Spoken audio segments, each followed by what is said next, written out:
Hello, I'm Dylan. And I'm Keon.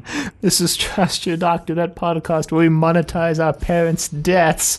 Because this week we watched The Angels Take Manhattan. Written by Stephen Moffat. Directed by Nick Horan. And aired on September 29th, 2012, sorry. 2012. I looked up a few interviews with Nick Horan to try and see if he would say his name, but he didn't. Wow. Damn. I just skimmed them, though. I didn't listen to, like, the full interviews. But Whatever. I mean, I forgot to look up production information for this. I just realized. no, Shit. there wasn't actually too much that was interesting, in my opinion. The biggest thing was Like this how... story. This was... I love this story. Wow. Like, this is the true successor to Blink. This is the best 11th Doctor story. That's a lie. But the biggest thing about production for this was how emotional Karen Gillan got.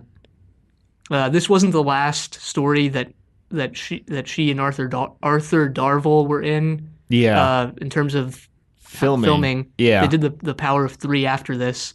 Yeah. But she said she still got really emotional. And Well, yeah, 'cause that it's was a big Swan thing. Song. Even though it really shouldn't have been. You seem very bitter about this. Because there's so many easy ways that they could have gotten around this. But yeah, they went to New York for this, as is obvious. You know, it's not I just... don't know if it's that obvious. I mean, they filmed like Town Toronto. Called Mercy in Spain. Yeah. So No, but I mean, there's the Central Park things and just, I don't know, going around I don't everywhere. know. It wasn't fully in New York, actually. There were... I was gonna say, if they elsewhere. actually went to New York, they like really underutilized their location filming, in my opinion. I mean, you can see that New York skyline. okay, but you could get that. You could just like Yeah, composite that. in the they did for background. some of the scenes. Yeah. Okay. See, like that's my point. Is that they kind of underutilized it. I don't Like think that it was Central Park scene, underutilized. that could have been any park. No, And I wouldn't have even known. No, it's very like you can tell that's Central Park. Like Central Park has a very distinct like look and feel about it. I disagree about that. Maybe when it was built, yeah, because what's his name? Frank Olmsted actually had care when he placed all the foliage everywhere, but now it's just been desecrated. They just put trees wherever they want. No, it's still... I don't know. Have you ever been there? Nope. Well, if you go there, you'll know what I'm talking about, probably. If you say so. Other than that, you know, Moffat had a hard time writing this. Apparently this Yeah, was you could originally supposed to... Apparently this was originally supposed to feature the Daleks. What? But then Moffat was like, no. The Angels are a much better fit for writing out Amy and Rory. Because I created all these characters. No, he didn't say that, but, you know, he was probably thinking it. But I mean, I'm partially joking when I say you can tell, but I'm also partially not, because I feel like of all the Angel stories, I think this is the one where he thought out the mythos the least. Well, I think there are some Going things into that the are story. changed about the Angels in this, yet this is, like, forget all the other stories between this and Blink. Like, I really like this, or like Blink, and then going into this. This feels like a real, like, successor to that story. In some ways. In other ways, it's the Angels jumping the shark moment, especially with the Statue of Liberty being an angel, because it's seriously inconceivable that in the city that never sleeps, that at some point there isn't at least one person looking at the Statue Yeah, well, of I Liberty. mean, that's not a big deal, but, like, I don't know, I feel like this... Like, I feel like the other Angel stories were the Angels jumping the shark, and this is like them getting back on track to I being disagree. awesome. And not only that, why did the statue have to be... I don't know, I just have problems with the Statue of Liberty being an angel beyond just the somebody should be looking at the statue thing, which is like they didn't even actually use it in any discernible way. It could just be replaced by a regular angel and nothing would have changed. And I think that's the mark of something that's replaceable or underutilized in the stories. If you can replace it with its generic counterpart and nothing changes. Well, I'm going to have a whole rant about... I mean, I'm not going to get into it, but, like, I don't know. I don't know if I want to use the word disagree, but, like, I don't know. I just feel like it's not possible in a story, like any story, not just this one, like any story, for you to look at a part of the story and say, well, that was inconsequential, or that didn't matter, or that could be changed, or that could be different, because stories are holistic. But I think in this case I can say that, because if it was any other angel, like what would have been different? The threat came from the Statue of Liberty being an angel. I guess we're getting into this. Well, I mean, just my point is the threat came from the Statue of Liberty being an angel, not from the angel being the Statue of Liberty, if you get what I'm saying. Like, the threat is the fact that they're being threatened by an angel, and that's why I'm saying, like, why did it have to be the Statue of Liberty? I don't know. You tell me. Why must I tell you? Because I mean, like, it's a story, right? So like, when you look at it in terms of like, all right, why did this have to be there? Then the answer is not necessarily in like the plot, like point A to point B, characters doing things. The answer is not necessarily there. I mean, I guess it feels like Moffat was just like, it looks cool, so he did it. This was based on fan feedback, actually. Like, people were saying, "What if no wonder it's a dumb decision because fans don't know shit about making TV." Well, apparently, ever since this is according to Wikipedia, ever since the Angels like first appeared in Blink, people were like, "Man, wouldn't it be cool if the Statue of Liberty was an angel?" No. Like online, this is online discussion, and Moffat was like, "Yeah, that would be cool." No. This is why you don't listen to freaking fans. That's according to Wikipedia. I didn't click on the little citation to go to where they're getting that from, but that was there. No. Yeah, a lot of this story, I think, was honestly my fan problem. service. Yeah, I mean, yes, and I don't have a problem with that. My problems with the story come down to why is the Statue of Liberty an angel, and the actual write-out itself, which I think is the best write-out since Turlo, but I mean also since Donna. I really like Donna's as well. I think it's great. It just falls flat. I have problems with it, and we'll get there. Yeah, let's jump into the plot because of this opening sequence with this detective guy. I think this really brings like the horror back to the Angels. Like you think about like what was it called? Time and the Angels and Flesh and Stone is like that was an entire group, the church who already knew what the Angels were, and the Doctor already knew also. Mm-hmm. So there wasn't as much like horror of like going into the unknown and realizing what the Angels are and them like sneaking up on you and stuff like that, from Blink. But this sort of brings that back, right? I mean, I got more of a noir vibe than a horror vibe from this, which is obviously what it's going for. Yeah, because this is 1938 New York. This detective, whose name I forgot. Yeah. But it's okay because he dies immediately. Well, his name is kind of important. It starts with something similar to what a lot of this season has done, which is like a narration, but it's also done with like a typewriter overlay, like someone's writing the story, and you think it's this guy, but it's actually not. But I assumed that this was two different stories, though, that were being written, because this typewriter at the beginning, the narration is being done by the guy, and it's from his first person point of view. Yeah, which is why I assumed it was separate from the Melody Malone story. It might be, and this is one thing that I want to talk about, at sort of the end of this, because I don't want to abandon that change in format that we've tried to go for, where we talk about things at the end. But this story kind of blurs the line that we always think of as so distinct between like fiction and nonfiction, or like also storytelling and just events playing out. Yeah, but I mean, I think there's an element of padding at play here too. Partially because this opening sequence is kind of disconnected from the rest of the story in so much as we never see this detective again. Well, this sets up like what the Angels are kind of doing in this building.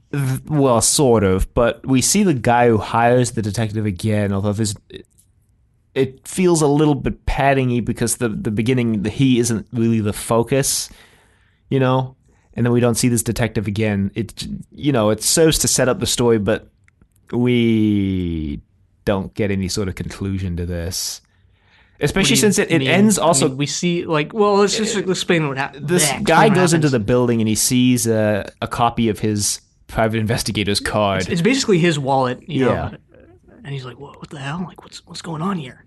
And this, I mean, you see his name and it's the same name and stuff. So. And then there's this old guy there and he's like, "I'm you from now, I guess." It's like, "They're gonna send you back in time, man." And he's like, "What?" And he goes out, and the angels surround him, and let's not underplay how much this brings back the horror of the Angels, because it does, in my opinion. It doesn't, in my opinion, which is why I'm underplaying it. He kind of pulls out a gun, and they're sneaking up on him, and then we don't really see what happens. Actually, it cuts straight to the title sequence. They send him back in time. We don't see it happen, though. I don't We see it yeah, I happen. get we see his death. I mean, if you want to look at a story from the perspective or a TV episode from the perspective of like, all right, what we have on screen is what we have. Yeah. I'm like, yeah, I guess. But presumably he gets sent back in time, and it's just an elaborate ruse by the angels. Like, you thought we were gonna send you back in time, but we're not. Who says he gets sent back in time now? Maybe he leaves the building and then he comes back later. And then gets sent back in time. Yeah, we Maybe. don't know. See, Yeah, we don't know. Maybe. Maybe we can read that Melody Malone book that, according to you, 2 seconds before we started recording, was published as its own book, not like a novelization of the story, but like that book. Yeah, as far as I know, it was. Yeah, and let's just get out of the way that Melody Malone is like a series. All right, this is. I don't know if River. Universe. I don't know if River handed this off to some other writer or what, but Maybe it's like the Hardy Boys, where there's a whole bunch of writers all using the same pseudonym, I guess. Yeah, but I mean, if not, really capitalizing on this book that was supposed to. Maybe it's like Sherlock Holmes, where as soon as he went to the public domain, billions of writers started writing their own Sherlock Holmes novels. Yeah, really easy to get. I just downloaded an EPUB, Sherlock Holmes EPUB. Never really used EPUBs before, but I really like them. They're the best way to read on a small screen like a phone. Yeah. Yeah. Because they're nicely formatted, they're designed to page break in logical places. Yeah, and you Or can a blow PDF. up the text where Yeah. it's 2 words per page. Yeah. And make it really easy to read. Because I think it's in vector format and not raster. There's a whole graphics discussion going on there. Which EPUB did you download from Project Gutenberg? Sign of the Four. Yeah. Yeah. Yep. I just Googled. Oh, yeah. Well, there's a The website thing. called Project Gutenberg, Yeah, I know. which has a whole bunch of public domain texts online. But there's another one. I'm gonna look it up, put it in the show notes. Alright. It takes the EPUBs from Project Gutenberg and then it basically puts them all in a consistent format, so they're all in the same font, and they have cover art, and they're persistently updated, so they keep up to date with any changes. I'm gonna look it up and put it in the show notes. But yeah, public domain books, Yeah. fun times. Really makes it painful going back to PDFs of other things, that might not be in the public domain. What? Who said that? I don't know. Maybe River's just in her free time as a professor. Professors don't have free time writing these Yeah, books. they do. No, they don't. So the doctor's reading this Melody Malone book out loud, and he tears out the last page, and I just physically cringed at this because I hate defacing physical copies of books. It just hurts me inside. So They're just books, man. Calm down. I take my bookkeeping very seriously. I had a copy of The Golden Compass as a kid, and then I took it to outdoor ed, and then we put our bags outside in the fun. And this is a kind of elaborate story. And because they were supposed to load the buses overnight, and then it rained overnight, and my copy got soaked and completely ruined the book. It made me sad. Huh. That's weird. I once walked home from middle school in the rain, and I didn't realize my backpack was open. My Never-Ending Story, which is the one book that I actually care about that I have, got drenched. But I just let it dry out, and I was okay. Well, yeah, I let this dry out and it was all wrinkly. Yeah. So, and that was because I didn't have anything to flatten it while it dried out, because we had to drive the bus home for 6 hours. Remember that a movie with the detailed visuals of horses giving birth on that bus? Or maybe you were on a different bus. We had that. Yeah, we had that. Anyway, back to this. They're sitting in the park, they're reading. The doctor's reading out loud, name is wow, stop, it's really annoying. and And yeah. yeah, I agree, it's kind of annoying. And this, so Melody Malone is this. It's supposed to be Philip Marlowe, I don't even know what that is, but Raymond Chandler's detective. Raymond Chandler wrote kind of noir detective stories like this back in, was it the 50s or 60s? I think it was the 50s and 60s. I mean, this is they're in 2012, Yeah. the Doctor naming Rory. But I was gonna say it's supposed to be not well written. It's kind of just Pulpy. yeah, pulpy. It's supposed to be like that. Except it's not. Just pathetic. It's not the worst thing I've read. No, We'll no. leave it at that. Yeah. And this scene is where like the sound mixing problems of this episode are first evident. And this continues for the whole episode. The sound effects are just. But you don't like when it's blasting Amy's theme when they're dying, and the doctor says something to River, and you're like, "Hang on, wait, what are you saying? You're gonna rewind like 10 seconds?" Yeah, and last week when this comes out, I stopped watching these episodes with subtitles. I decided I didn't want to do that anymore. Well, that was a mistake. Now we get this. It's like they're punishing you. Yeah, it's like they know. It's like they're responding to real life. It's like Doctor Who itself is. Oh my God! It's made from our podcasts. What is this? God, is this real? What trickery is this? We live inside a simulation. Anyway, the doctor says something about Amy's eyes. I don't even remember what it is because the sound mixing was so bad. It's like your eyes are too green or something. I don't even know. He says she has eye wrinkles when she has the glasses on. And she's like, what? And she asks Rory, and he's like, nah, you don't have eye wrinkles. I noticed them an hour ago. I mean, I didn't notice them an hour ago. And she's like, mm-hmm. And I had no idea what they were talking about at all. I don't know what eye wrinkles are. I tried to look to see if Amy's eyes looked any different with the glasses on and off. Saw no change. I think it's like crow's Myth busted. feet. Yeah, I don't know. This entire exchange was like really weird. I mean, this isn't even like older Amy and Rory from the Power of Three. It's like 2012 Amy and Rory. Oh yeah, another production thing is Chris Chibnall actually wrote a scene where Brian learns of their deaths. Yeah, and they were going to film it, but I don't think that they could get they never did. The guy in, but there's a version of it. You can find it on YouTube that's got storyboards, and somebody's reading it. I don't remember who it is. Tom Baker. Tom Baker. Who just published a book. The Scratch Man. Finally. I had no idea that it was coming out. We should do a podcast episode on that. That could be interesting. We should. I wonder how true it is to the original like script from 40 years ago. Oh, I guess we can find out. Rory goes to get some coffee and disappears, and then the doctor reads in the book, Rory went to go get coffee and like vanished or something. Well, it's initially the skinny man, and then it transitions into Rory, and they're like, wait, what? Oh, shit. If River is allegedly supposed to have written this, how did she know any of this?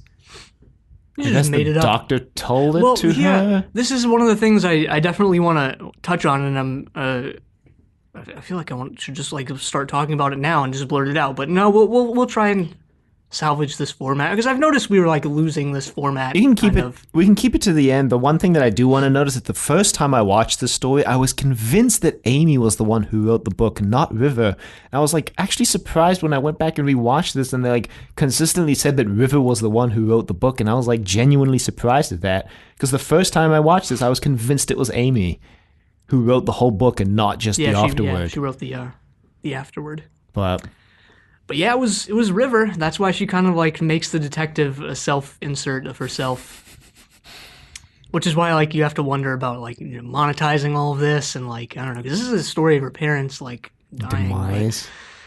You have to wonder too why River made the final chapter title of the book Amy's Last Farewell. Well, because this is hint-ive. That's not a word, but I don't care. Well, we actually cut to River now. Yeah. Because when Rory disappears, he pops up in 1936 New York, I guess. And you can tell that it is from like where darker. Yeah. Well, that and like because the initial scene was all at night with the detective guy or whatever. Yeah. But like it looks older. And well, he's like standing in the middle of the street. No, but I mean, like, it looks like it's from the past. And he's standing in the middle of the street, and there's no, like, cars anywhere. So it's like, okay. That's Where's weird. that in New York? Take me there. When did that ever happen? But yeah, he's confronted by River, and she's dressed the same as Melody Malone. Yeah. She's like, hey, it's me. I think she says, hi, Dad. Yeah. Sup, Dad. The one thing I still think this is weird after all these weeks is like I get that Amy and Rory have reconciled with River and like they have this sort of relationship with her, but like it's still kind of, it's like a nagging voice in the back of my mind of like their child was taken away from them. They never got to raise their child. They kind of did, because the Mel's was Amy's childhood best friend, and they grew up together, and yeah. I mean, but no. That's the show's explanation for it. Never had to change a diaper. I think. I mean, she wasn't taken away from them right away, so maybe they did. Yeah. Actually, she was. Never mind. Well, I don't know. And we cut back to the doctor, and this is when he says something like, well, once you read it, it becomes like a fixed point in time, or something like that. Yeah, he can't go ahead. This is kind of like River's, journal or whatever. Spoilers, they can't go ahead. Because then it becomes because it's like effective fixed. Of the real world or whatever. Like it has to happen once he reads it, and he accidentally reads that River has to break her wrist to get out of the Angel's grip, and they go back in time, and so they try to go back in time. The Doctor and Amy have trouble because they bounce off of 1936, apparently. Yeah, because River and Rory are up to, whatever they're up to. They go and visit this like crime boss guy who hired the detective in the opening. Right. He's sort of a collector of like antiques. He has these vases from the Qing dynasty in China, and this is where this I don't remember exactly how this happens, but like it sends the Doctor and Amy to the Qing dynasty. Yeah. And there's a scene where we get the TARDIS translation circuit. There's like some Chinese script on one of the vases, and it gets translated for Rory. I forget what it says, but yeah, me too. Yeah, and this really like put all of this in half of the season, I guess, in perspective for me of like bringing it all together with things, everything. Like this is total translation, and this I think is also related to the like title cards that I've called out as being like, oh, this is done in the style of the scene, and like, what is that? That stops after the snowman said, "Oh boy." Yeah, no, and that's even more of, use that made up word again, hintive towards like this thing I want to get at. Foreshadowing might be the word you're looking for. I don't think it's something I want to say about this story that I'm trying to save for the end, because I'm trying to save this format, because I feel like we're losing like that format that we tried to implement in the 11th hour, and we're just talking about whatever during the summary. Well, River gets caught by an angel that this guy has chained up in his closet. Yeah, because the guy is a collector of statues and antiques and whatever, and he knows about the angels, and he wanted to see whether they would feel pain, so he like chained one up, and there's hints that, because it's all scratched up and kind of destroyed, so there's hints that he's like abused it. Mm-hmm. If that's even the right word to use. Yeah, he says he wants to know if it feels pain. River's like, it's screaming, right? All the other angels can hear it. Yeah, and this, I don't know if it was here, but the like rules, quote unquote, of the angels seem to have changed in this episode. Change every episode of the Angels are in. Why are you surprised? No, I don't think they didn't change in Time of the Angels and Flesh and Stone. Yeah, they did. They added the whole image of an angel. Yeah, they added that. They didn't that's like a rule revise. change. They didn't revise. That is a revision, though, because images of angels appeared in Blink and weren't angels. Oh, maybe. I don't remember that far back. There was an image of the angel in the file that she gives to the Doctor. Well, maybe that one was an angel. And it was just that one villain every week who was like, you know what, guys, you do your thing. I'm going to let you get away with this. Wow. But no, so in this episode, it really seems like more fundamental to me, at least, because the angels are like, one, they seem a lot slower. And maybe they are. Maybe these are like the New York angels. They seem even slower than the starved ones in Flesh and Stone. Yeah, that was the explanation they gave of why they're so slow. But yeah, these ones seem real slow. They seem like maybe they're just like real, like, not with it, and they're just like, what? Oh man, there's no one looking at me. Well, honestly, because it feels like you can look away from these angels and like they won't do anything. Well, this is going back to the sound design. That I don't actually think they're that much slower, but I think somebody in the sound department dropped off somebody key to the angels, because in Blink, the angels don't actually move that fast, but you get the impression that they do, because there's kind of I'm not sure if it's a piano, but that motif that played every time that moved, that like, that was a poor impersonation of it. I don't remember it, but sure. But there was always that kind of motif that played when the angels moved that sounded like movement, And they seem to have dropped that in this episode, which is why I think they move slower. Like, I think it's just an impression that they move slower because the sound gets dropped. Yeah, that's interesting. The sound, just in general in this episode, kind of sucks. Even the music. Like, I don't think Murray Gold was all there in this. Like a scene where they're falling, and I don't think anyone was all there in this, personally. I think this is one of the best episodes in a while. It's definitely the best of these, like, 5. Really? Dinosaurs on a Spaceship is probably my favorite out of these. I had Brian in it, and Brian was like... Dinosaurs on a Spaceship at Power of 3. Really? After all of that with Power of 3? Well, actually, yeah, you said you didn't hate it as much as you once did, or whatever. I liked Power of 3 up to the final 2 minutes. What happens next? Well, River gets River gets caught, and she sends a message that the Doctor's able to home in on, which allows him to break into 1936. Yeah, I don't remember that, but sure. And he shows up and he tells River that he can't let her out because, well, he can, but like he'd have to break her wrist because Amy read it in a book. Right. And Amy is like, well, can't we just read ahead and find out what happens and find out where Rory is? Because meanwhile, Rory has been thrown into like some back alley with the cherubs also, I think, were a fan recommendation, I'm pretty sure. Well, that one's not that bad, I'll give him that one. The cherubs are almost scarier than the full angels, but maybe that's just because I'm used to they look like baby angels. Yeah, that's true. I don't know if it's that they look like babies or if I'm just used to the regular angels. Mm-hmm. But I don't know, there's something like sinister about evil kids in like horror movies and stuff like that, more so than like evil adults. But whatever, Rory is like not having the best time in the world because they gave him a box of matches to like fend off the cherubs. He escapes though. Yeah, there's a real like they throw him into an alleyway. Yeah, there's like this scene that like breaks the tension because like Amy, we see like I forget exactly how it's done, but like we get this scene.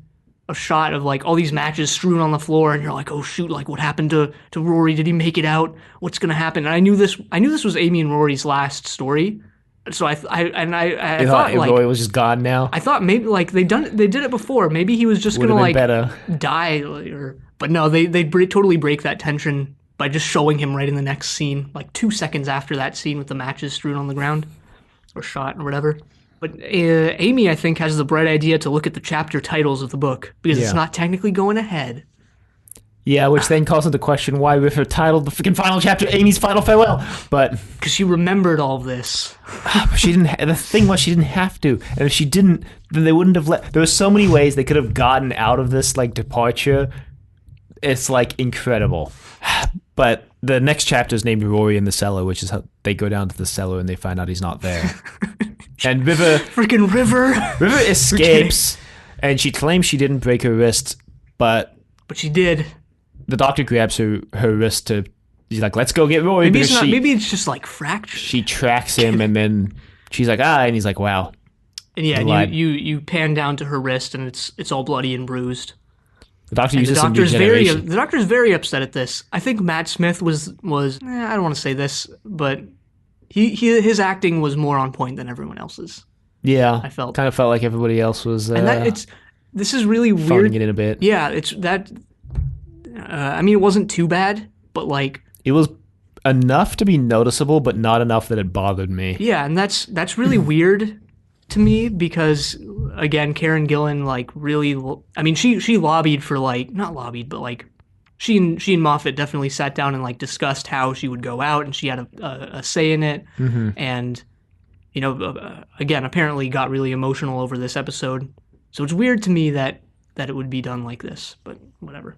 And Arthur Darvill, I think too, might have had maybe not as visceral a reaction, but maybe a similar reaction. Maybe. That's just my conjecture. Speculation. Yeah. Well, they find Rory at this building called Winter's Quay, spelled Q-U-A-Y. You mean Quay? I'm just kidding. How I always pronounce it in my head. Yeah, it's key. I mean, there are people out there who will really like rail into you for pronouncing that word Quay. It's like the British word Q, which is just Q followed by like 4 silent letters. Q-U-E-U-E. Yeah, Q-E-U-E, Q. That's not. I mean, that word's used here. Yeah, but less so. Yeah, less so. We use the word line, which is But also Yeah. they use cue as a verb, like to yeah, cue. yeah, cue up. Yo, cue up, boys. Square up. They go to the building and Rory's found a door labeled R. Williams. He's like, that's weird. Oh right, yeah, this is the same building that the detective was in. That we don't know what happened to. We know, like, come on. We know the old version. We don't know what happens between the young one and the old one. Like, we can't draw a direct line of cause and effect here. He was probably like trapped in that. But probably Yeah. is not a certainty. Yeah, true. But like, come on, man. The angels just let him out. He had like a totally fine, productive life in the past. He lived till he was like 60 and the angels picked him up and sent him back like 30 minutes. We gotta trick Rory, man. You gotta be part of this. It'll be really funny. Just trust us now. No, the angels can't talk. That would be absurd. Yeah, it would.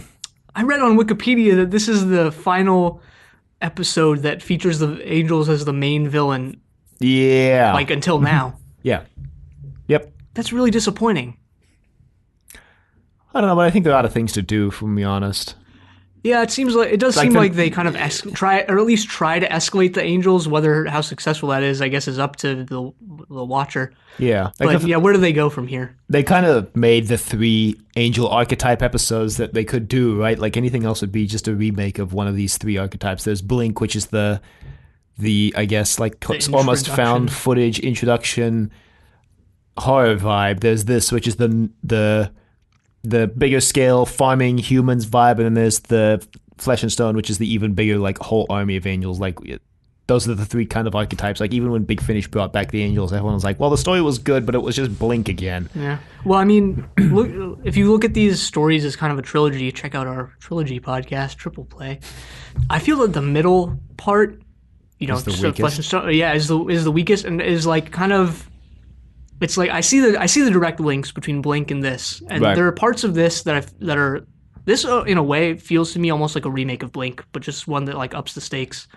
Almost. And there are a lot of similarities. The Time of the Angels and Flesh and Stone is the one that kind of stands out to me. Not that I disliked that story, Right. but whatever. Anyway, they go into the room and Well, the doctor tries to stop Amy and Rory from going in or reading anything, but too late.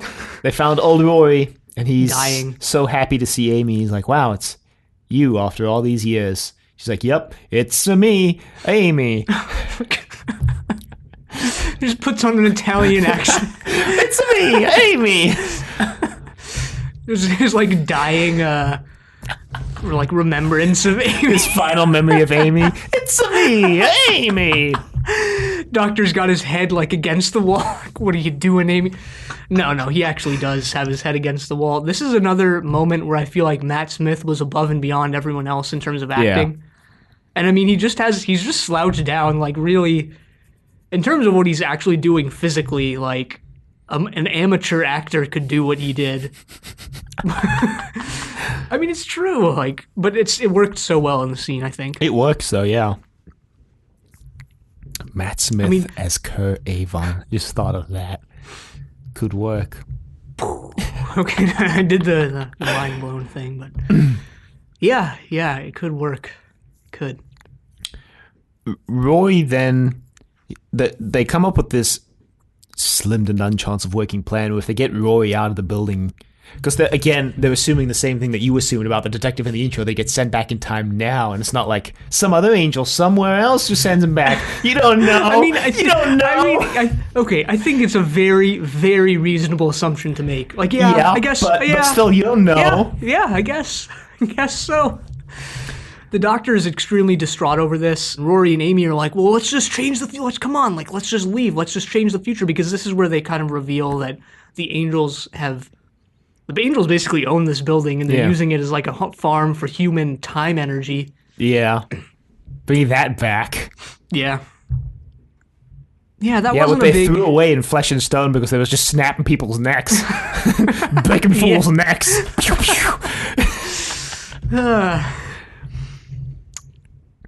Yeah, and plus Flesh and Stone had the rift and stuff like And that. that's the other thing is that all three of these angels stories, like the angels' motivations, come down to the same thing, right? Angels must feed, They're just and hungry. it gets.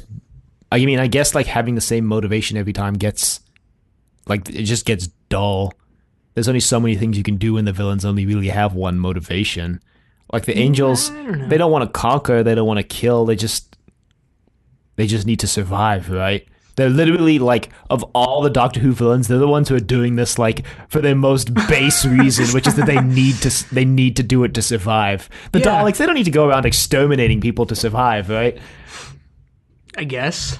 Maybe. I don't know. Like, maybe let's theorize, like, do the Daleks need... I don't know. Let's not do Let's that. not do that. But, yeah, no, that's definitely that underlies, like, all of what they're doing. But at the same time, like, yeah, I think they're, like, in these three stories, there are other things that you focus on to where you're not, like, totally keyed into, like, all right, they're just doing this yeah, to they survive. obfuscate the motive, but it's still the base motive, in Flesh and Stone and the time of angels. Oh, yeah, that was, yeah. It was just I forgot about there was that. there was the rift in time that they were feeding off of, and then Yeah. they all fall into That it. angel at the end of this one, though, I feel like was in it for revenge. I mean, like, I don't think that one needed to chase them. I think it was just bitter that Rory No, somehow because the got out doctor of said it. that angel was a starving survivor. Okay, yeah. Still, though, like, I feel like there was an element of, like, freaking bastard, like, you got out of it. Well, let's just get there because we're almost there anyway. Yep. Rory and Amy go up to the roof, and the Statue of Liberty is just standing there, and Yeah, because they've been hearing this noise, this, giant lumbering. right, and I feel like how this could have worked better, because the detective at the beginning hears the same noise and encounters the statue in the same way. Yeah, I kind of wish the statue hadn't shown up there at the beginning, and that Yeah. this was like a reveal. Yeah, you get the noise, and then you get the Statue of Liberty. Because the reveal kind of falls flat because we've seen the Statue of Liberty already. Like, as the audience, we've seen it already, so we're not like, oh, Yeah, we know what's coming. I mean, Yeah. we know when they go up to the roof, it's going to be there. We know when we hear the noise. And I think what there's that more is. an element of horror when you don't know what's coming. You just hear this heavy lumbering, and you go up, and you're like, oh, shoot, the statue's an angel. And maybe, because, I mean, let's think about this for a second. There are heavy links between horror and comedy, right? That they both deal with the unexpected. So the maybe uncomfortable. there's more of an element of comedy when you don't know. And they go up to the roof, guess. and the Statue of Liberty is standing right there. I mean, if I was Rory and I walked up to the roof and the Statue of Liberty was an angel just standing there, I'd just be like, Jump off. I'd just be laughing like, I guess I'm not getting out of this. Just take me at this point. Like, give All up. right, guys, you won. Like, You won.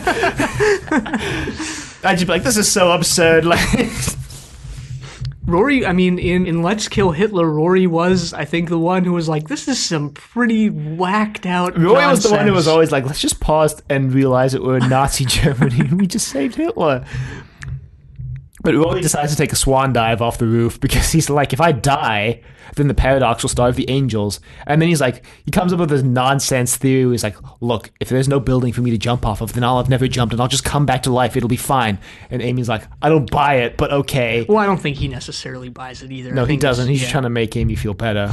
And Maybe she's like, make himself feel better. But yeah, he's on the edge, and Amy is like, no, you can't. I really like this scene until they jump, but I really like this. really? Yeah, I think this is... No, I mean, I like the scene too. I'm surprised that you don't like it when they jump, is what I'm surprised about. I should make that clear. No, well, yeah, I liked it in theory, but I think Murray Gold drops the bomb. Oh.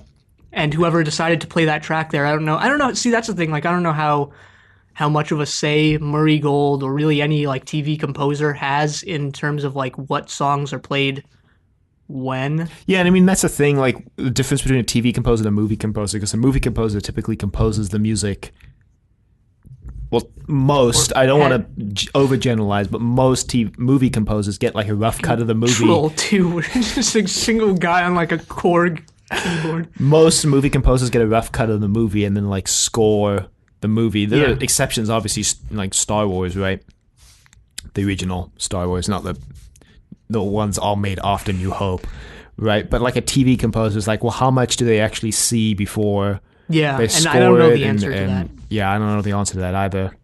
I mean, even still, there'll be regional differences like between America and the UK. Oh right, yeah.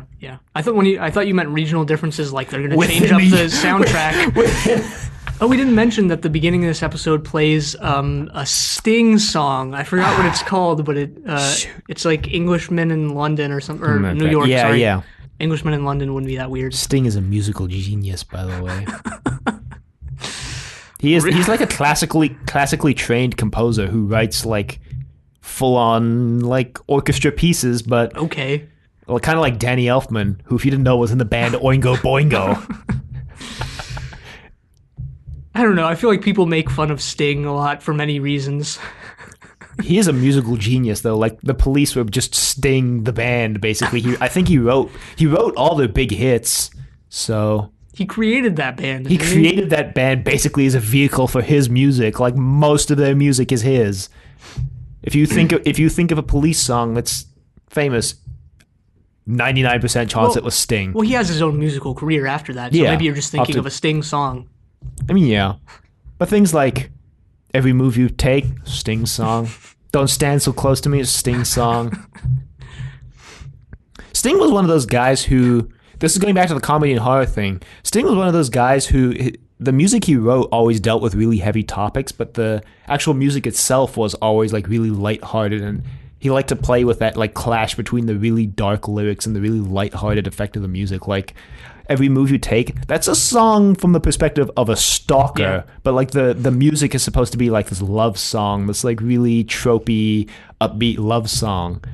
Like he'd always do things like Don't Stand So Close to Me is a song about a teacher who has a student who's attracted to him and he's like attracted to them, but like they can't because it's like it's illegal and that's pedophilia, but like the beat is really uptuned. Can't Stand Losing You is a song about a person killing themselves to get back at their at the lover who left them, but it's like really upbeat and it's like reggae. Just like meshing, not necessarily comedy and horror, but like comedy and dark themes. Anyway, they jump. The Doctor and River make it to the roof just in time to see them jump. And I made a note here. As soon as they jumped, who's watching the Statue of Liberty? Because the Doctor and River both have their back to it. This is another thing of like the rules seem a little there when they need them and not there when they need them to be there, you know? Rory's watching the statue until he jumps off the Statue of Liberty. And then I'm like, who's watching after they jump? And here's the thing, like, this episode kind of plays with that, you know, quote-unquote rule or whatever, and, you know, but at the end of the day, it's like, whatever. But here in this scene, they really draw attention to, like, all right, keep your eyes on the statue. Yeah. And they don't, so. This other thing I wanted to note is when the doctor's explaining Rory's going to get sent back, he says 30 to 40 years. And I'm like, man, Rory aged really poorly in 30 years then, if that's 30 years. I mean, 10 years from now, he looks exactly the same. Yeah, but 30 years, he goes from looking the same to that freaking old man in that building. And I was like, there's no way that's 30 years. Well, that would be like Rory at what, like in his 60s probably? Yeah, and he looked like 92. And he dies at 86 according to the gravestone, which means that Rory, if the Doctor is to be believed, which I don't think he necessarily actually knows for sure, they get sent back 30 to 40 years, but for the sake of hilarity, assume he's right, that means Rory's 56 during this story. I meant to look this up and I didn't, but I wonder if that was Arthur Darvill in old Or 46. Makeup. Between 46 and 56, the Doctor says 30 to 40. Yeah. I actually don't know if it's Arthur Darvill in makeup either, because I was wondering that when I watched it. I'll put it in the show notes. Forgot to look that up. But yeah, they jump and they die. Well, I don't want to gloss over the song because I don't think it. It's a variant of Amy's theme, whatever. But with like vocals. Yeah, it's got like a choir. It's Stephen Moffat. It's Stephen Moffat balladized. It's Stephen Moffat does Russell T again, right? Because it's reminiscent of the song that plays when the 10th Doctor dies. If you remember, that was a choir song. Well, it was very similar in composition. I'm sure. I don't remember exactly what that song sounded like, but I'm sure that song had the Bad Wolf theme like somewhere embedded in it, and like this one was kind of like, all right, this is their take on like a balladized Bad Wolf like song. Yeah, again, it's Stephen Moffat does Russell T. And you have to wonder again, was this Murray Gold's choice, or did Stephen Moffat go, look, I want a vocal song during the fall? Like that's definitely something that could have happened that we don't know. Yeah. Or it was just Murray Gold sitting down and was like, man, I really think a choir would work here. Yeah. You bring up Stephen Moffat does Russell T, and that's one other thing that I want to touch on at the end, now that we're done with like this Amy and Rory era. Cause yeah. A lot of Stephen Moffat's errors. Stephen Moffat does Russell T, which, to be fair, a lot of Russell T's error was Russell T does classic Doctor Who, but well, let's talk about this at the end because we're almost there at the end. So this works. The screen starts fading to white, and the Doctor has this. I don't know why I thought this was funny, but the Doctor's like, the paradox is working. okay, this is where my problems with this write out start. Really, it seemed like they started already. No, because I really liked them jumping off the building together, like a final act of sacrifice together. Like Rory knows that this is the only way that he thinks that he can get Amy out of it, but Amy basically professes her love. It's we glossed over this, but together. Amy also gets up on the ledge after a while, and they both jump. And I like if this ending part didn't exist, if this was them and they just like disappear, like I would have liked that as well. Well, I would have liked that if it just ended here and then we cut. Because I also like the end bit where the Doctor goes back to the young Emilia. If that had followed this, as we see the scene with the Doctor and River in the TARDIS, and then we hear the TARDIS materializing with young Amy. Like I think that would have been the perfect write-out. My problem is with the specific middle bit where they come back to life, but then immediately get killed off again. Yeah, I think what you described could have also even worked with reading the final page thing of like, well, we can't meet each other again, but we're out there, like, somewhere in the world. Yeah, but anyway, for that to work, I would have liked it. Maybe they tweaked it a bit when the Doctor tore out the final page, like in the rush to go save Roy, he stuffs it in his pocket, and then we get this poignant scene where the Doctor puts his hand in his pocket in the TARDIS at the end of the episode, and he pulls out the final page and reads it. You don't like Matt Smith's like warped face as he runs towards the note. I mean, that scene only works because River's like, I'm gonna have her write an afterword, and then he's like, oh shoot, gotta go get the afterword from the picnic basket we left behind. And it turns out the page he ripped out was just one of those blank pages that they put in the back of the book. I was wondering too. Is like they typically stuff the end of the book with a couple blank pages, like you would have torn out. Like anyway, they come back to life, and the Doc's like, "Yep, we averted death. I'm the god of all." And then Roy reads a tombstone. They're in that graveyard that this is another one of those moments where I think they gave away the mystery too early, because the first time they're in the graveyard, we see the gravestone with Rory's name on it, which is right back when they're trying to get into 1936, and they bounce off. Well, and you're also wondering, Amy and the Doctor. And you're also wondering, like, did jumping off the roof somehow change things? Is Rory's gravestone still there? I was wondering that. And turns out it is. Rory reads it and is like, well, now it's set in stone. Ha ha.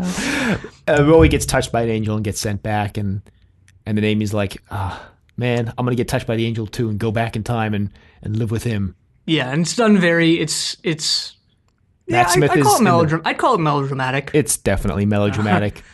Matt Smith's breaking down in the background. The Doctor's breaking down in the background. Again, Matt Smith hitting it out of the park. This is some of the best 11th Doctor acting. These moments, I think, it's just great. Mm-hmm. Karen Gillan, it feels she's had better moments. Yeah, this is a little underwhelming from Karen Gillan, and I've watched this right out 3 times because the first time I watched this, I watched it twice. Okay. Not because I liked it. All right. My dad fell asleep when we were watching it the first time. We had to watch it again when he woke up. But yeah, there's big poignant moment. Amy has her speech of there's a chance that getting touched by this angel we'll send it back to the same point. Yeah, we'll let her Rory, which it does conveniently. Yeah, so she gets touched. Sucks for Amy though that here's the thing: the tombstone implies either Amy's older than Rory, or that she died later. She died after he did. Yeah. Which kind of sucks for her. I mean, you can't plan out your deaths. No. I mean, I'm not saying that she did. I'm just saying that kind of sucks that she had to watch her. She had to watch her. Let's just kill ourselves. I mean, she had to watch her husband die of old age for a second time. So Rory has died so many times now. He even knows that when he's about to jump off, he's like, "I've come back so many times. What's one more?" And he's right. After that, he does come back. God. And they go, the Doctor and River go in the TARDIS. But also what I like about this is River is spurring her on. She's like, all right, come do it, Mom. The Doctor's like, no, you can't do this. And River, I guess River considers this what's best for Amy. Yeah. Because she spurs her on. I guess it is. Like, I think because River can tell how much Amy loves Rory, this is doing a way better job of showing it than Asylum of the Daleks, by the way. Yeah, I think so too. And I think River is also recognizing something where the Doctor needs to let go. Amy and Rory have their own lives. Yeah. Even though she wasn't in the Power of Three, I think she's picking up on this. And River and the Doctor leave, and River's like, I gotta write it, right? I gotta get the manuscript to Amy, so I'll tell her to write an afterward telling you not to travel alone. Maybe you'll believe her. And he reads the afterwards. This little thing like, you shouldn't travel alone. And then she's like, you should go back and tell young Amelia all these stories about me. Yeah, I really like this ending bit where she talks about her younger self, and I don't know, because there's a way in which, or like this could have been, you know, based on the discussion in Power of Three or whatever. Mm-hmm. There's like, you know, Amy reinforces here that like, I don't regret all these travels, all these adventures or whatever. It was ultimately, you know, despite all the hardships, because I do think Amy and Rory, if you go back from like the classic show to now, Amy and Rory went through like a lot more than a lot of companions. Yeah. But at the end of the day, she doesn't regret it. She considers it ultimately a good thing that they went through all this and had these adventures and stuff. So that was nice. Yeah. And I do consider this one of the best, right? This is pretty emotional. Like, Doctor Who doesn't make me emotional, like, really ever. Nothing. But I don't know. This one, it kind of got me. Like this, the end of the 10th Doctor, and a few other moments. I felt nothing. What's his name's death in what was the Wild West one called? I can't even remember. Town Called Mercy. Town Called Mercy. That guy's death somehow. I mean, my problem with this is that, you know, the explanation they give for why the Doctor can't just pick Amy and Rory up is like so... It's like he can't go back to New York, and they're in New York. But the thing is, like, he can't go back to New York in 1936. And it's like, but, okay, what? Amy and Rory could what? They could just travel to, like, Greece, and the Doctor could pick them up in Greece. They could wait a year till 1937 and then go to Greece. They've waited 10 years for the Doctor before, as we learned in Power of Three, so what's 1 year in 1936? 11th hour. And not only, and you know, maybe the argument is, well, the Doctor can't tell them that. It's like, the Doctor's a freaking time machine. He can go back to like he can go back to 1867 and leave a message for them. Or River clearly has to get the manuscript to Amy somehow, right? Maybe she could just include a message like, hey, on this date and time in 1937, 1938, be at these coordinates, and the Doctor will pick you up. Like, there are so many ways out of this, and they're acting as if it's like this final thing that the Doctor can never see them again. Yeah, and you know, I wasn't necessarily paying too much attention to like the actual logistics of like what they're setting up of like why he can't do that. I feel like there was some other like reason of like I can never see them again because they've been tainted by like the paradox, or I don't know what it was, but like I don't remember. Nope. But like I get what this is, and I feel like from a behind the scenes perspective also Karen Gillan had something to do with this, because she had, you know, looked back at other companions and saw how they weren't, their write-outs weren't really final, like, you know, Martha, Rose. Donna's was pretty final. Donna's was pretty final. Rose's should have been final too. Russell T just found a way out of it. Damn you, Russell T. But even like classic show companions too, who like came back, like the Brig again and again. Oh, the Brig was fine. But yeah, I feel like she had a say in like the finality of this. I mean, I get that. But the finality doesn't work because there are ways to get around it. And in my opinion, there are like two ways to do a companion ride-out. Either the companion leaves of their own accord, or the companion leaves not of their own accord by forces outside their control. Well, yeah, I mean, it's going to be one of, like, if they're leaving, it's going to be one of those two things. I don't think there's a third way to do it. This is one of those ones where the companion leaves of their own accord, but at the same time, they try to do something which, like, the Doctor's never allowed to see them again. Instead of doing something just like, well, Amy's like, look, I don't want to travel with you anymore. That's why I'm going back in time to see Rory, right? Again, like... And they don't play that up, though. Which, like, they don't play up the fact that the finality is artificially imposed on the story, I guess is what I'm saying. Not by the characters, by the rules they tried to set up that can, like, easily be circumnavigated, but, like, the Doctor's acting like this is a final thing he can't get around, when they're, like, just based on the rules they set up in the story around why the Doctor can't see Amy and Roy again, there are, like, millions, if not trillions of ways around it, right? So yeah, so you bring that up of like they set up these rules and whatever, and that seems to be a running theme of like the angels, the rules, quote unquote, they set up before change. So this story then like seems to be about rules themselves, like and how maybe those are mutable or those don't matter, or any number of things. I mean, I'm just rambling off the top of my head, but yeah, again, like, and I feel like maybe I'm just making this up, but I feel like there was more to this, or maybe I'm just like, maybe I'm thinking there's more to it because there wasn't. I think you think there's more to it because the extent, I think the exact words they use are, the Doctor says, one more trip in the TARDIS to 1936 would tear New York apart. Like, would tear the timeline apart. It's too, and he says the timelines are too scrambled in 1936 specifically. He specifies 1936, the timelines are too scrambled, but that doesn't leave out that he could go to anywhere after 1936 to pick them up. Like I said, they've waited for 10 years before. In Power 3, they indicate it's been 10 years between journeys.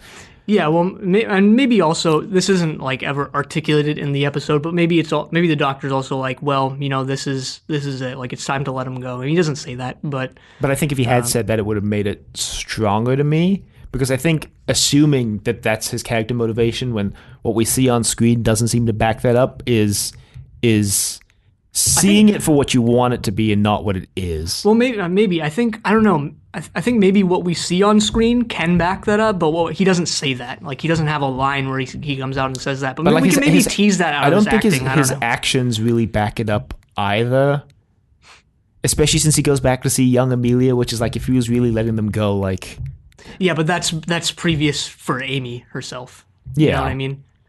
So I think that's another story. But that's actually, I think that's interesting that you bring that up. I would actually really like to watch this episode again with the idea in mind that like this is an episode or a story about rules and what those eventually like mean in the end, or their meaningfulness, their meaninglessness, how and under what circumstances are they broken, set up, followed, whatever the case may be. Yeah, and I mean, I guess my problems with the story come from the fact that, like, internally within the story, it's inconsistent with its own kind of rules, right? Because even though River says, like, oh, the TARDIS can't get into 1936, this is earlier in the episode, she uses a vortex manipulator to get into 1936. And at the end, the Doctor's pretty clear about the TARDIS not being able to go back to 1936. But we've seen before that you can use a vortex manipulator to go back. So again, there's another opportunity for the Doctor to have found a way in to get Amy and Rory back from 1936 is with the vortex manipulator, which is, again, why this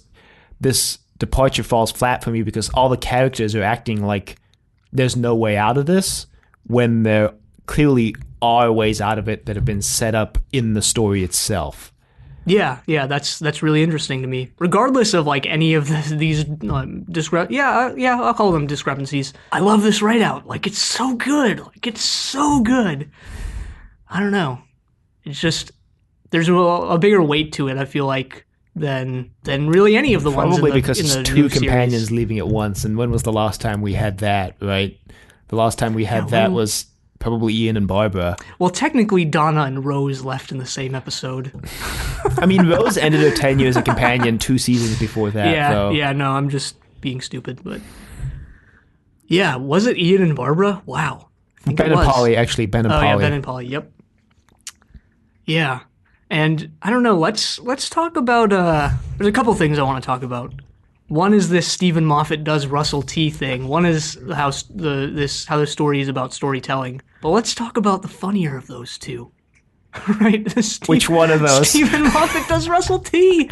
Because this entire era of like the Amy and Rory era, which has been the entire 11th Doctor era until now. Things are gonna change, boys. Yeah, I'm ready for some change. But yeah, there's so many elements of this that are just like, what if we did what the first 4 seasons of the show did? But my way. No, but like there's not some of it's not even but my way. Some of it definitely is, because of how like weird and time travel-y the show has gotten. Mm-hmm. But like you think about Amy and Rory, and you're like, okay, we have like discount Rose, bargain bin Mickey. Okay, but Rory, and then Rory was arguably cooler than Mickey. I don't know. He has more to do than Mickey. It's true. And then we even have like Walmart Wilf in Brian. Walmart Wilf. And Brian was such a late addition, and he was also less cool than Wilf, let's be honest. It's like, Yeah. it was almost as if they're like, well, wait a minute, Rose had a grandfather. We need to introduce like an older male like character. Throw in Rory's dad. And Who loves the doctor yeah, exactly. and stuff. And like so many other elements of this like, what, 2.5 seasons? Oh, buckle up, because there will be more Stephen Moffat does Russell T moments coming up. Just wait for Stephen Moffat does Dalek. It's 2 seasons, 1 season from now. Again, I like these like Stephen Moffat like injections of like, let's make it complicated and let's have time travel be a big element. But like, I don't know, do you think Stephen Moffat does Russell T is a bigger like part of this era than Russell T does like classic Doctor Who any era? Yes. Yeah, I do too. That's why I asked. I think Russell T reinvents the show more when he comes in. I think a lot of people claim that Stephen Moffat reinvented the show to a big extent, and I actually personally find that, especially doing this rewatch, that Stephen Moffat didn't actually change the show that much. Yeah, no, I don't think so When either. he came in at all. And For better or worse. yeah, for better or worse. And I do think he does do a lot of Stephen Moffat does Russell T moments throughout his era. And I think the reason why I can say that is because these moments that he's doing, like Russell T did first, they weren't Russell T did classic series moments, right? Like Rose was clearly a Russell T thing. He wasn't really like copying or playing off of a classic series companion with Rose, right? I mean, it's not like these ideas that he are wholly original. They just might have not been from classic Doctor Who. Right. I just want to make that clear. Yeah, of course. You know, Rose, the companion, having a stable home life to come back to with a mom and a boyfriend who joins the Doctor, like, that was unique to Russell T that Moffat then does again. Especially, you know, when Moffat came in, he did this. We even mentioned this. He did the same order of stories that Russell T did. You know, go to the future. On purpose. Yeah, go to the future, go to the past, go to the present, in that order. I think that order in his first season, directly copying Russell T's first, 4 stories, right? I just realized that this is a lot like this. A lot of this episode itself, like, kind of mirrors Rose's her initial write out. She gets trapped in another universe that the Doctor can apparently never go see her again. Personally, I feel that one was a lot more impactful because it was like... But they did away with that one too. They did away with it, which I had a big problem with, but like internally within the story, like the way they set it up was like, yeah, they're never going to be able to see each other again. Like it was final. Wait, that's interesting. Like the ones where it, like, I guess you use the word internally, like makes more sense. They like completely do away with it. And the ones where, again, I mean, despite how much, I mean, I agree with you. Like there are ways to get around this. The ones where there is a way to get around it, they don't. Yeah. But the reason why I'm using internally is because, like, within the story, the rules around the angels are, like, different from the other one, which is why I'm saying, like, within this story. Yeah, no, I agree. I just didn't think of that word. I pointed out that word because I hadn't thought of that word, like, to use for it. Mm-hmm. Whatever. We should do an Amy and Rory retrospective. I think we kind of just did. Yeah, I think we did. I really like Rory more than Amy, in my personal opinion. I don't know how many people share my opinion. I just like Rory better than Amy. I would guess not. Well, I wouldn't say not many, but I would guess Amy is the more popular character of the two. Well, I think Stephen Moffat did the Russell T thing in the final season where he made Amy more dislikable when she came back this season. Yeah, I guess. And I pointed out the things I disliked in Asylum of the Daleks about the way she was acting in Asylum of the Daleks. But Amy and Rory they go together. I mean, it's like, Ian and Barbara. It's like you don't talk. Yeah. You don't usually. I guess, really don't usually talk about Ian and Barbara as separate, or even Ben and Polly. As kind of a final thing about them that I want to note is that this is the first like proper write-out that we've gotten from Stephen Moffat, which I think is the first time we can start to see this pattern that every Stephen Moffat companion gets written out the same way. Because that's interesting, especially because River's write-out was she dies, but then they bring her back in the computer, but they can never see her again because she's in the computer. Did away with that. They die in this story, but kind of. They die in this story, but then they come back, but then they get sent by the angel and they can never be seen again. It's kind of the same overarching thing going on here. That's interesting. I mean, I'm interested to see like what comes next, especially with how much it seemed like Karen Gillan contributed to this, because it seemed like, based on what I read, it seemed like it was a lot. Yeah, but the details are obviously different. But there's this overarching thing that I want to point out between every Stephen Moffat write-out, which is why I think later on he starts to run out of ideas, that the companion dies, and then they find a way around it, but the Doctor can never see the companion again. I mean, but that's a thing you see people say online all the time, or at least I have, of like Stephen Moffat stories are just the same exact thing. Like, well, I don't think all his stories are the same thing, though, and I think he has a lot of ideas, but he does reuse things. But I think, like, specifically his companion write-outs, in broad strokes, are the same thing every time. Okay. I think come the end of the Stephen Moffat era, you'll come to agree with me. All right, yeah. I'll see what happens. Once you've seen his write-outs, I think you'll come to agree with me on this point at least. Right. Another thing I want to touch on at the end here about is how this story is about, like, well, storytelling and, like, translation in that, but not only, like, I see how this theme of translation kind of comes to a head in these 5 episodes, like in this episode. Because, you know, we get that scene with the vase where things are translated, and we get, like, again, we get more rules about the TARDIS translation circuit, which are not necessarily consistent with what we've had before and stuff like that. Right. But this is, like, a moment where, like, everything's translated. And because what's weird about this moment is that they're speaking English. So, like, the translation circuit wouldn't necessarily be, like, in effect, yet the words are translated, and that's not something we've necessarily seen before. Like, well, we haven't seen them get translated, but it's something that you can assume happens.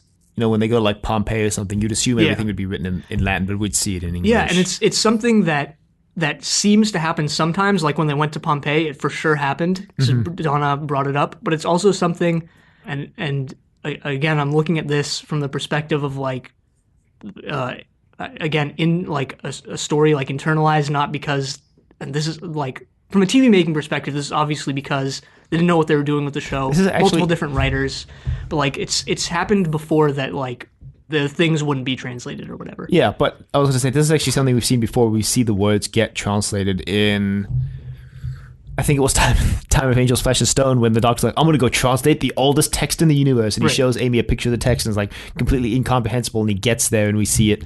It's written, "Hello, sweetie." Yeah. Theta Sigma.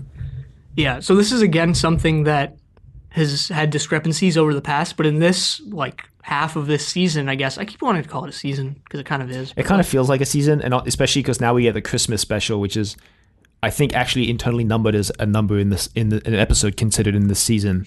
It was, like, made as part of the season, I believe. Did you see, by the way, how Amazon added season 11 before, because the numbering of the other seasons is, like, 101, 201, 301, and then they added, like, 11 as just 11, so it's the first season of Doctor Who. If you look up if you go to the reboot of Doctor Who on Amazon, season 11 shows up first. Wow, that's actually kind of annoying. Maybe they did that on purpose to get people I don't know. Yeah, it is kind of annoying. Anyway, this moment is, like, a moment of everything being translated, and not only like, I think are things in this episode translated interlingually, but I think they're also translated intersemiotically, if that makes sense, because remind me what semiotic means. Dealing with, like, symbols and different I systems. Agree. Yeah, because this is an episode where reading a book affects, like, the physical world around you, and well, it's a fixed point in time thing, I guess. They're trying to establish some rules for how a fixed point in time gets created, and that is if they read it about the event, then it has to have happened. Right. Again, something about establishing rules. That seems to be a major thing in this episode. But, like, you think of reading, and, like, reading in particular fiction, because what's interesting is that River writes this through a supposedly fictional story. And I mean, the very first thing said in this episode is, like, New York, a place where half the stories are true and the other half haven't happened yet, setting up this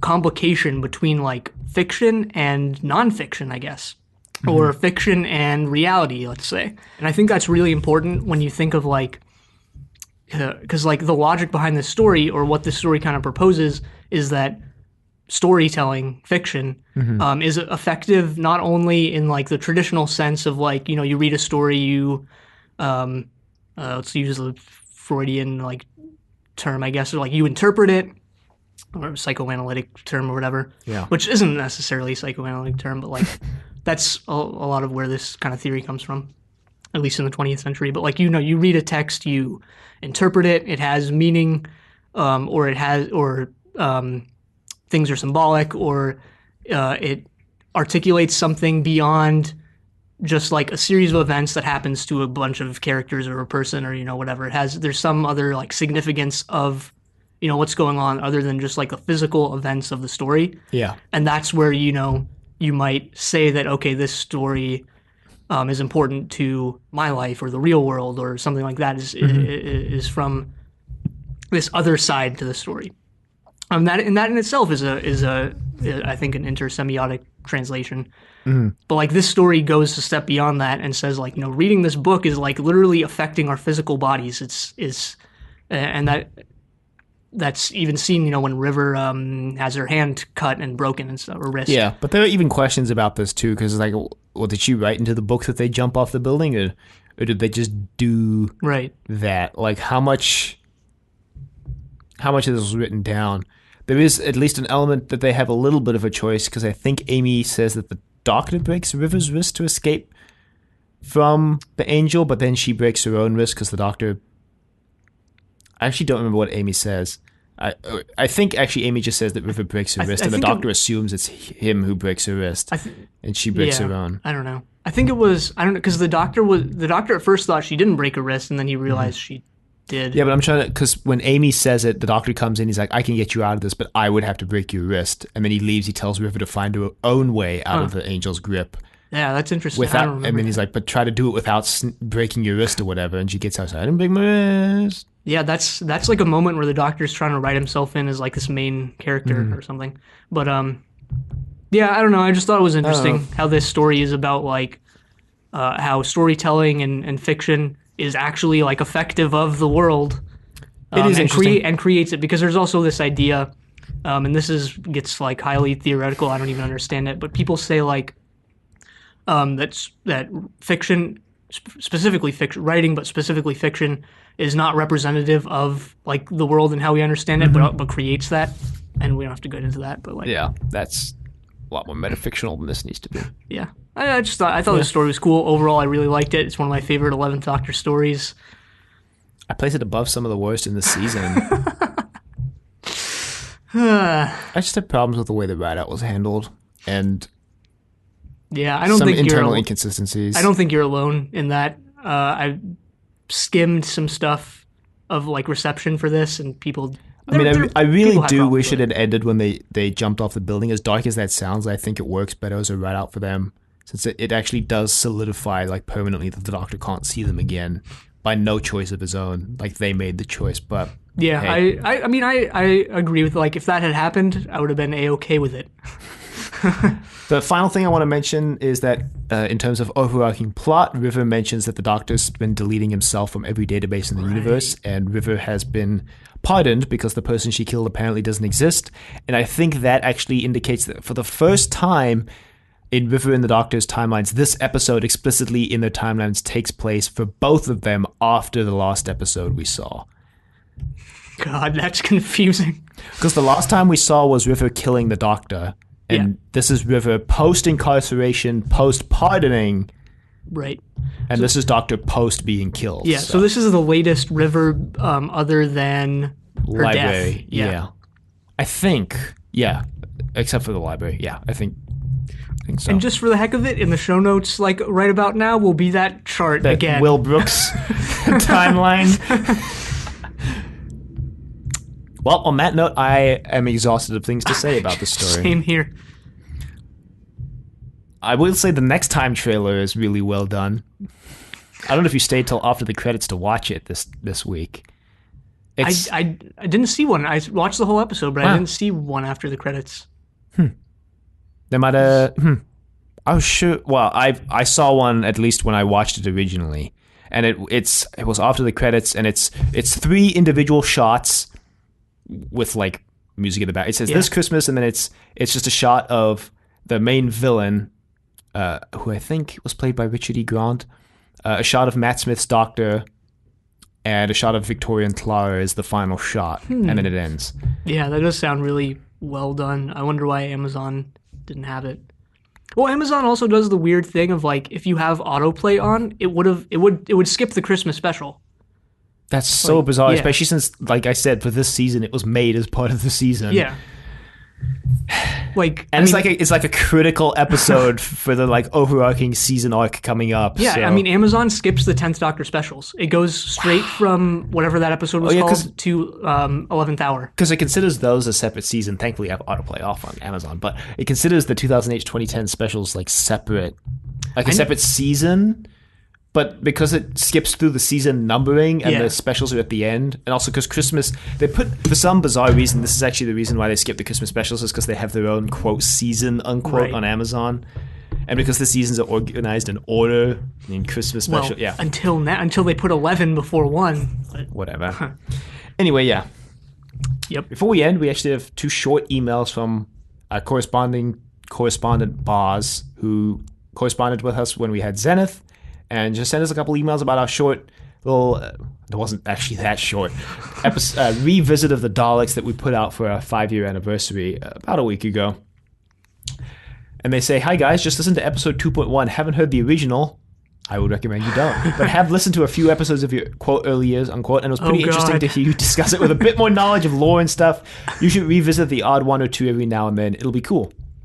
And then in a follow-up email, the Daleks, what if the first Doctor story, the Daleks, was the Daleks' quote, final, unquote, encounter with the Doctor? Oh, God, that's some Stephen Moffat level shenanigans. That is some Stephen Moffat level shenanigans. And I feel like it would be really difficult to fit into the Daleks' timeline, why they regress to using static electricity again. And it's interesting to think about, because it does imply that the Doctor kills the Daleks off at the end of their life without even realizing it, which is genocidal. And that would be one moment where the Daleks don't recognize the Doctor. Right. Because they seem to recognize him no matter what he does. Well, that was an interesting thing that, I'll just say there are interesting things that they do coming up, that Stephen Moffat does coming up, and Chibnall does with people who should recognize the Doctor not recognizing him because of the incarnation he's in. The Daleks seem to have some weird power where they can anyway, but yeah, we'll get there. We'll see. As for revisiting older episodes, we've kind of talked about that. We might want to eventually. Because we were going to stop doing anniversary episodes after our 5th year anniversary, and I actually think it could be a fun idea, and it wouldn't be too much effort to maybe just every year as an anniversary episode, just revisit a classic episode as a one-off, just every year as an anniversary episode, maybe. Yeah, I mean, not necessarily then in order, because then that would... Yeah, no, we could maybe just jump around and pick an episode we want to do every year, and then we could continue to do anniversary episodes without having to just ramble for 20 minutes about how great we are. Which is what we used to do. I mean, that could be a fun idea, I think. Well, we used to do the predictions too, which were also kind of lame. Yeah. And we can't do anymore because we're in the classic, we're in the reboot, which I've already watched, so it's not like I can predict anything. Well, when we catch up, we could do predictions of actual predictions. Well, yeah, when we catch up, we probably will be doing that since our show will be more speculative. Yeah. We could even do that like every week or a couple of weeks. But whatever. That's still pretty far off. About a year. Actually, not that far off. This year for me is going to go by so ridiculously slow because I'm going to want it to end so much that it's far off for me, at least. Well, anyway, if you would like to reach us, thank you, Boz, for reaching out. Thank you. If you would like to reach us, you can reach us at thedoctor@decorativevegetable.com. Questions, comments, concerns, angry rants, love letters, your thoughts on Amy, Rory, and the Stephen Moffat era so far. Be sure to leave a rating if you like the show. You can find us on YouTube at Decorative Vegetable, and you can find us on Apple Podcasts and Google Play at Trust Your Doctor. Be sure to leave a rating if you like the show. Check us out on Facebook, Trust Your Doctor. Like us on Facebook. Also check us out on Twitter at TYD Podcast, and follow us on Twitter. And next time, we're going to be watching The Snowman. But until then, the end.